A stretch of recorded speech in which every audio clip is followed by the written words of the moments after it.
कर्नाटक के नगर प्रशासन और हज मंत्री रहीम खान ने कहा कि बीदर जिले में स्थानीय निकायों के विकास के लिए 250 करोड़ रुपए की अतिरिक्त राशि उपलब्ध कराई गई है। वे मंगलवार को जिला कलेक्टर कार्यालय के हाल में बीदर जिले में शहरी स्थानीय निकायों के संबंध में प्रगति समीक्षा बैठक की अध्यक्षता करते हुए बोल रहे थे।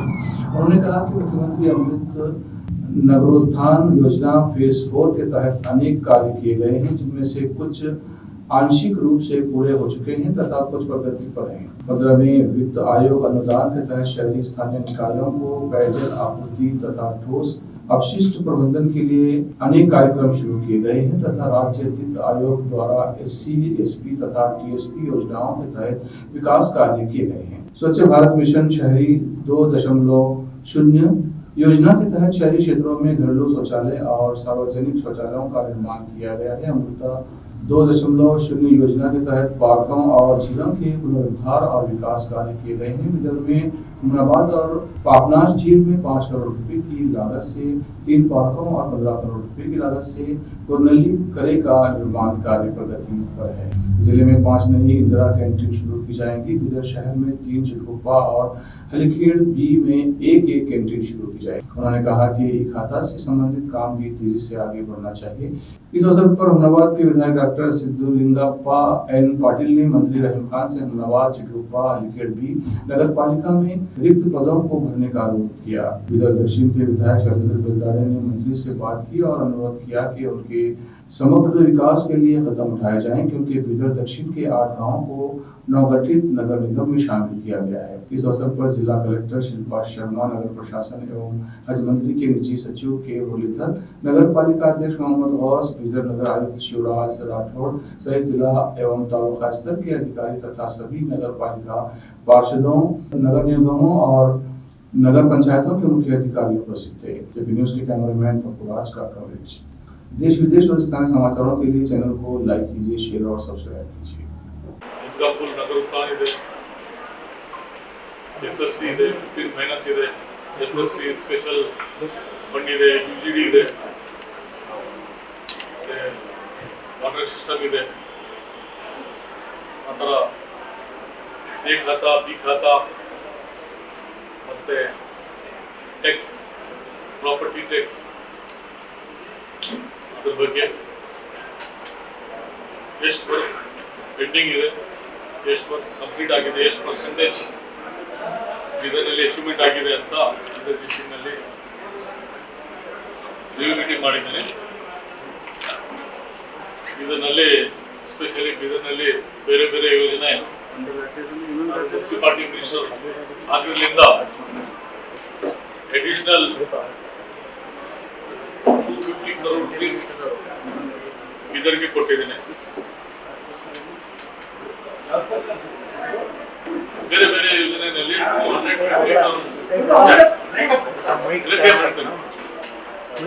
ಅಮೃತ್ ಯೋಜನೆಯಲ್ಲಿ 100 crore ಅಂದ್ರೂ ಅದರಲ್ಲಿ ಲೇಕ್ ಡೆವಲಪ್ಮೆಂಟ್ ಮಾಡಬಹುದು, ಪಾರ್ಕ್ ಡೆವಲಪ್ಮೆಂಟ್ ಮಾಡಬಹುದು, ಮತ್ತೆ STP ಆತರ ಸುಮಾರು ಇದೆ. ಮತ್ತೆ SFC ಸ್ಪೆಷಲ್ ಫಂಡ್ ಅಂತ ಕೊಟ್ಟಿದ್ದೀನಿ, ಅದು ಒಂದು 40 ಕೋಟಿ, ಬಿದರ್ಗೆ 25 ಕೋಟಿ, ಬೇರೆ ಡಿಸ್ಟ್ರಿಕ್ಟ್ಗೆ ಸಪ್ರೇಟ್ 10 ಕೋಟಿ 8 ಕೋಟಿ ಆ ಥರ. ಮತ್ತೆ ನಗರೋತ್ಥಾನ್ನಲ್ಲಿ ಸ್ಪೆಷಲ್ ಫಂಡ್ 40 ಕೋಟಿ ಕೊಟ್ಟಿದ್ದೀನಿ ಬಿದರ್ಗೆ.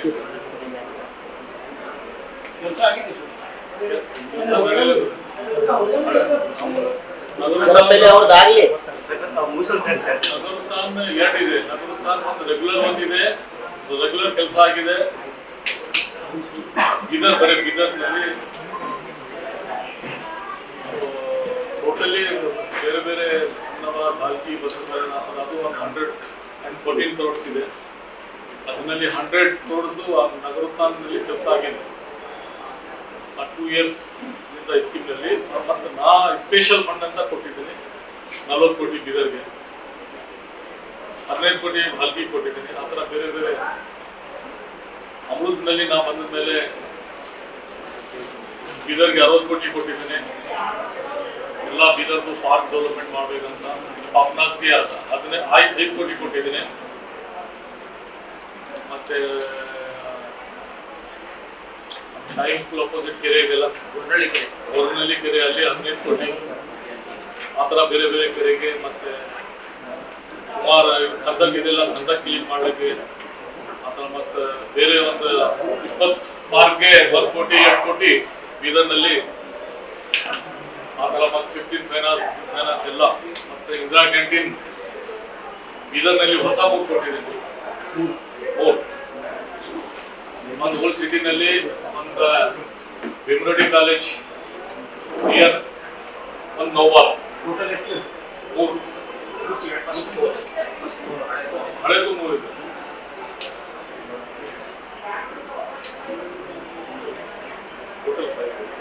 SBM ಅದರಲ್ಲಿ ಶೆಡ್ಡಿಂಗ್ ಎಷ್ಟೆಷ್ಟು ವರ್ಕ್ ಇತ್ತು ಅದರಲ್ಲಿ ಅಮೌಂಟ್ ರಿಲೀಸ್ ಮಾಡಿದ್ರು. ಆ ಥರ ಟೋಟಲಿ ಇದರಲ್ಲಿ